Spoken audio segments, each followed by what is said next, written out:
크리스마스 성탄트리 장식의 의미라고 그래서 이것을 좀 성경적인 의미를 좀 같이 말씀을 드리려고 그럽니다. 우리 광고 때도 이야기하고 있지만 12월 성탄절이 가까우면 교회뿐만 아니라 세상 사람들도 성탄 트리를 장식을 하죠. 그렇죠? 그래서 저희도 지금 본당에 되어 있고요. 들어오는 교회 인원님들이 장로님들이 섬겨주셔서 예쁘게 성탄 트리가 만들어져 있습니다. 종교를 떠나서 기독교를 믿냐 안 믿냐를 떠나서 믿지 않는 사람들까지도 성탄절을 즐기는 것은 긍정적인 모습입니다. 그렇죠? 우리 보면 부처님 오신 날보다는 성탄절이 더 사람들이 많이 즐거워하고 연말연시라는 그 타이밍 때문에 안 믿는 사람들도 다 성탄 캐롤 부른다 뭐 이런 거에 대해서 긍정적인 마음을 갖고 좋습니다.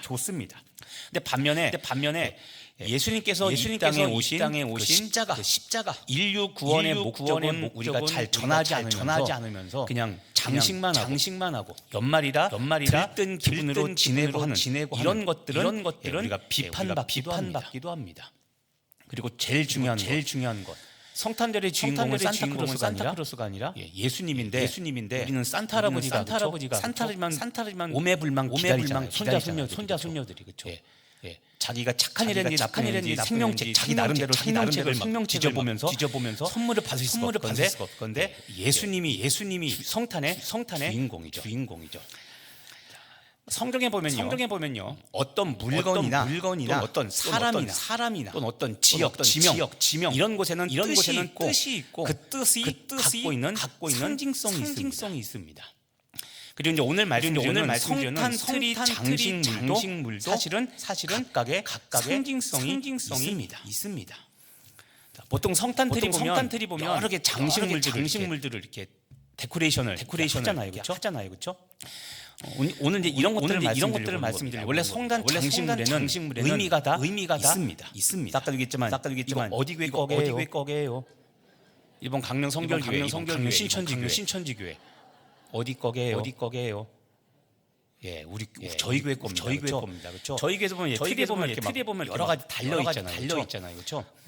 그런데 이 장식 도구 근데 뭐가 문제냐면 의미는 모른 채 그냥 다뤄놓는 것이 우리들이 오늘 다시 좀 의미를 돌아보려고 하는 것이고 또 하나 원래 장식물도 성경적인 것들이 있는데 성경적인 의미가 있는 장식물들이 아니라 세상에서 갖다 붙인 장식물들이 지금은 굉장히 많습니다. 그래서 오늘은 그것들을 좀 이야기하려고 합니다.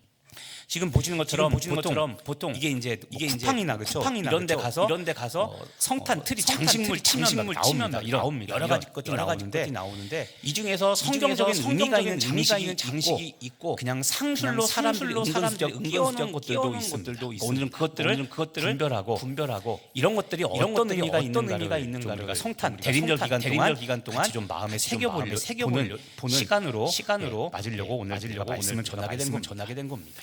저희 교단도 제가 기억하기로 9년 전 2016년부터 몇 년간 성탄절을 맞아 성도들에게 오늘처럼 성탄 장식의 의미를 좀 알려주라고 수요예배나 오후예배나 이런 데를 이용해서 알려주라는 공문들이 내려왔습니다. 그래서 교육시켜주고 성도들이 이런 성탄의 의미를 좀 잘 알 수 있게 해달라는 것이 우리 교단의 9년 전 방침이기도 했습니다. 그래서 대림절 첫 주에 성탄 트리의 장식물들은 무엇이고 그것이 어떤 성경적인 의미가 있는지를 같이 살펴보려고 합니다. 자, 성탄절 때 일단 가장 먼저 나오는 것은 성탄 트리입니다. 성탄목이죠. 나무. 이것도 그냥 생긴 게 아닙니다. 종교개혁가 루터와 연관이 있습니다. 루터가 성탄절 전에 숲속을 산책을 하다가 평소 어둡던 숲인데 갑자기 그 어둡던 순이 환하게 밝혀 있는 것을 보고 깜짝 놀라게 됩니다. 가만히 보니까 눈이 소복하게 쌓인 전나무 사이로 달빛이 쏟아지는데 원래는 굉장히 어두운 전나무 숲인데 그날따라 소복히 쌓인 눈에 비치는 달빛으로 인해서 그 전나무 숲이 환하게 빛의 향연이 펼쳐진 것을 보게 된 겁니다. 근데 순간적인 깨달음을 얻습니다. 인간도 저 전나무처럼 원래는 별 볼 일 없는 존재인데 예수님의 빛이신 예수님의 빛을 받으면 저렇게 아름답게 살 수 있겠구나라는 깨달음을 얻고 작은 전나무 하나를 가져옵니다. 그래서 그 작은 전나무에다가 눈 모양의 솜, 그다음에 빛을 바라는 의미에서 리본, 그다음에 양초, 촛불을 달아놓고 이것이 성탄트리의 시초가 된 겁니다. 그래서 이렇게 성탄트리가 시작이 됐습니다. 그래서 성탄트리는 원래 의미는 에덴 동산에 있는 생명나무를 의미하고요. 또 하나는 나무 그러면 빼놓은 게 예수님의 십자가죠. 이것을 의미합니다. 근데 성탄트리 하면 우리나라하고 관련된 게 우리나라 사람들이 잘 모르는 사실 하나가 있어요. 제주도와 관련된 게 있습니다. 또 제가 있었던 게 제주도에 뭐냐면 원래는 전나무인데 지금 유럽에서 크리스마스 트리로 사용되고 있는 것은 무슨 나무인지 아십니까? 구상나무라는 구상나무. 근데 구상나무의 고향이 어딘지 압니까? 그게 제주도입니다. 사실 이게 사람들이 잘 모르는 사실 중에 하나입니다. 이 1900년대 초반에 이 제주도에서 선교활동을 하던 프랑스 선교사가 구상나무를 보고, 그러니까 구상나무가 제주도 그다음에 고산지대만 사는 나무입니다. 이 구상나무를 봤는데 전나무보다 훨씬 더 크리스마스 트리를 하기에 적합하다는 것을 발견을 했습니다. 그래서 이 프랑스 신부가 전나무 하나를 캐가지고 본국으로 프랑스로 귀국을 합니다. 그리고 나서 영국과 미국 식물학자들이 이 구상나무를 연구를 하고 학명을 어비어스 코리아나라 이렇게 짓습니다. 해석하면 한국의 전나무라는 뜻입니다. 그래서 품종 개량을 90가지의 품종을 만들어서 크리스마스 트리에 하기에 가장 적합한 나무를 만들어낸 겁니다. 그래서 오늘날까지 100년이 좀 넘었습니다. 150년 정도 역사가 있는데 그래서 지금 유럽에서 쓰고 있는 크리스마스 나무는 사실 전나무가 아니라 제주산 구상나무입니다. 이게 이제 구상나무인데요. 이 구상나무에 특징이 있습니다. 뭐냐면 구상나무는 한라산, 지리산, 그다음에 덕우산 같이 1000m가 넘는 고산지대, 특히 1400m에서 1700m에서 사는 나무가 구상나무입니다. 그러니까 제주도도 낮은 지대에서는 보지 못합니다. 한라산 꼭대기 올라가야 볼 수 있는 중턱 이상 가야 볼 수 있는 나무들이죠. 근데 우리가 잘 모르는 게 하나가 있습니다. 그게 뭐냐면 88 올림픽 상징 나무이기도 합니다. 근데 우리는 잘 몰라요. 이미 지나가긴 했지만. 근데 안타까운 건 지금 한라산 구상나무는 멸종 위기종입니다. 온난화 때문에 50%가 줄어들었습니다. 그래서 지금 멸종 보호종으로 있죠. 어쨌든 이 성탄트리는 본래 이런 의미가 있습니다. 그래서 첫 번째로 성탄트리를 보면 우리가 생각해야 될 게 있습니다. 무엇을 생각해야 되냐면 첫 번째 우리를 구원하기 위해서 오신 예수님을 기억해야 됩니다. 아까 나무가 갖고 있는 의미가 있다고 했습니다. 하나는 에덴 동산의 생명나무. 두 번째가 예수님의 십자가. 그게 성탄트리가 갖고 있는 의미입니다. 그러니까 우리는 성탄트리를 볼 때 첫 번째 생각해야 될 게 예수님이 나를 위하여 십자가 지시려고 오셨구나. 그리고 성탄절에 그것 때문에 2000년에 오셨구나라고 생각을 하며 그 인류 구원을 나를 구원하기 위해 오신 그 예수님의 구원을 기억해야 되고 그리고 그 예수님께 감사하는 기도를 드려야 되는 겁니다. 이게 성탄트리가 갖고 있는 의미입니다. 이제 나무가 있으면 거기에 장식을 하죠. 장식하는 것 중에 지금 말한 네 가지 이야기가 되는데 성경적인 의미가 있는 장식들은 이런 겁니다. 첫 번째는 무엇이냐면 사과입니다. 성탄 트리에 다른 것 중에 빨간 거 동그란 게 있는데 그게 사과를 의미합니다. 그런데 이 사과는 선악과를 의미합니다. 선악과. 영어 성경에 보면 버전이 굉장히 많은데요. 그 선악과를 영어로 애플이라고 한 데도 있고 무화과라고 한 데도 있습니다. 어쨌든 빨간색 공과 같이 된 거는 비치볼이 아니라 사과를 의미합니다. 그런데 이 사과는 무엇을 의미하냐면 역시 생명나무입니다. 자, 창세기 3장 3절 말씀. 우리 같이 한번 읽어보겠습니다. 동산 중앙에 있는 나무의 열매는 하나님의 말씀에 너희는 먹지도 말고 만지지도 말라. 너희가 죽을까 하노라 하셨느니라. 네.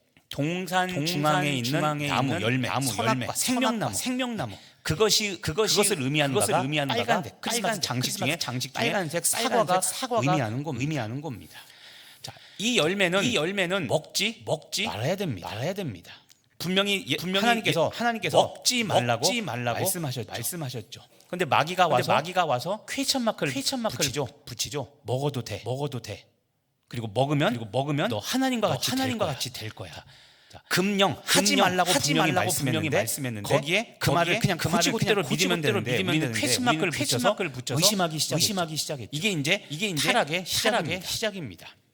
그래서 성탄 트리에 다는 빨간 사과는 금단의 열매 선악과를 의미합니다.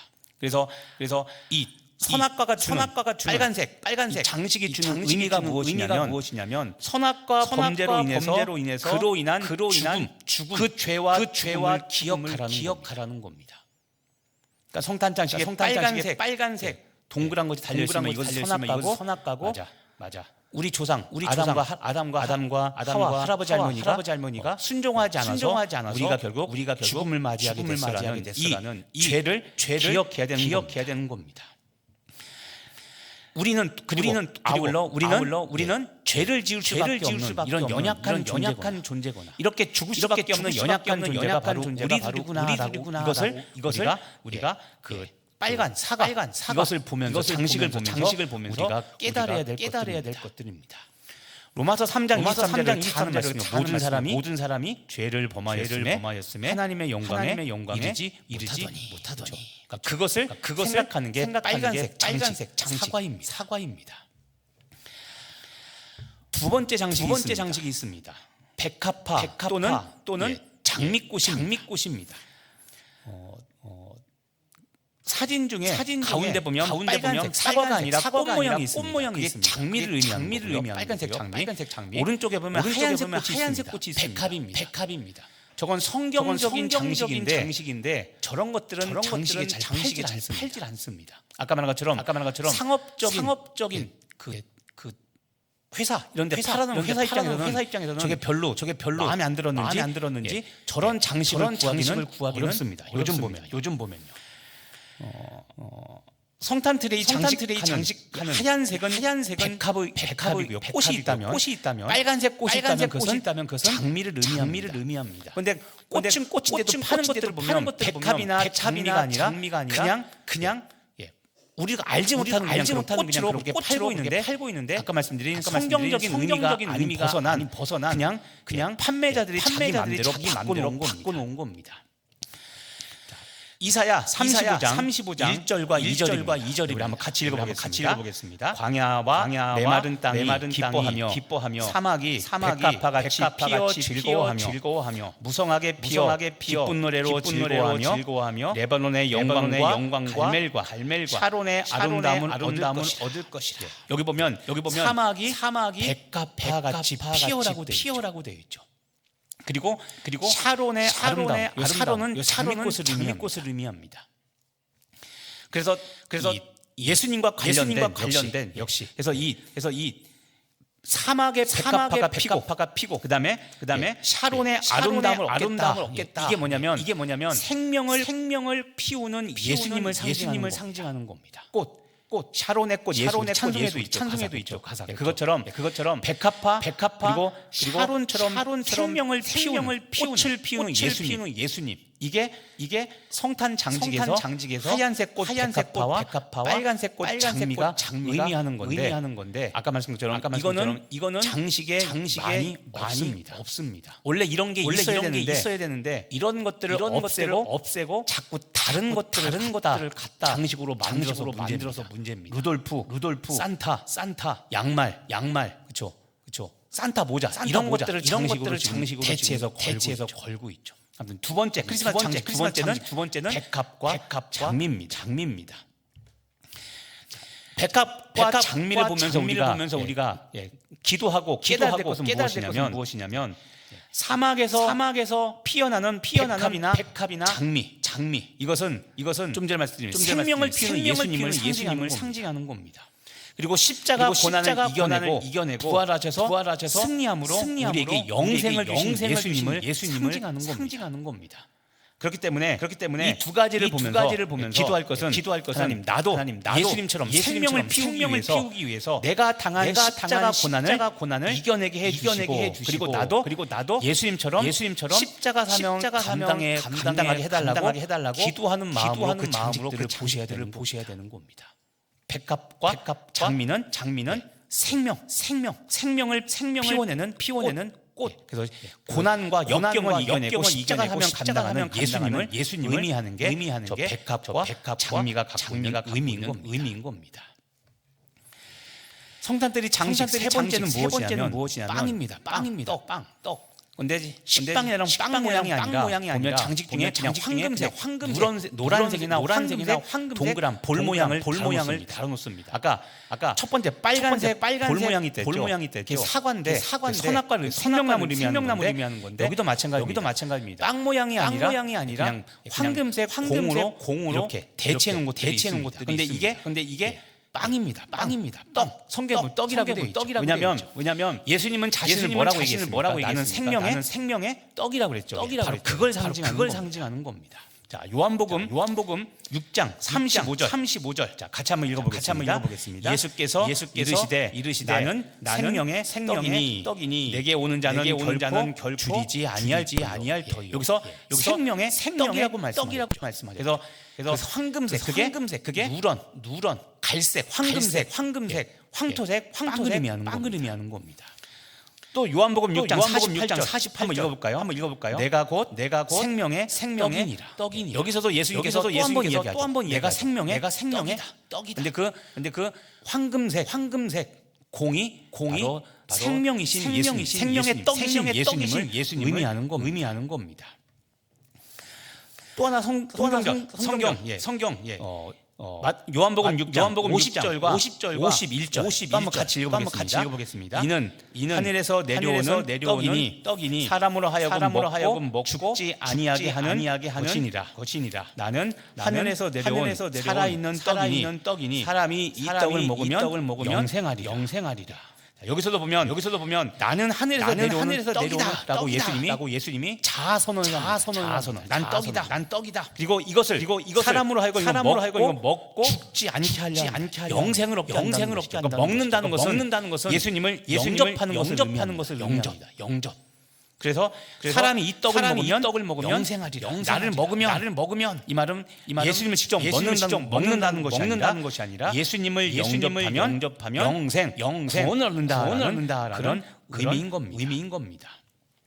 그래서 우리는 떡을 볼 때마다 이렇게 기도해야 됩니다. 예수님을 먹음으로 영접함으로 구원을 얻게 달라고 기도해야 되는 겁니다. 이미 예수님을 믿었다면 나를 위한 기도가 아니라 내 가족 중에 아직 믿지 않은 사람들, 내 주변에 믿지 않는 사람들을 구원해 달라고 이 생명의 떡을 먹고 이들이 예수님을 영접하고 구원받게 달라고 기도하는 마음을 가져야 되는 것이 황금색 빵이 갖고 있는 장식의 의미인 겁니다.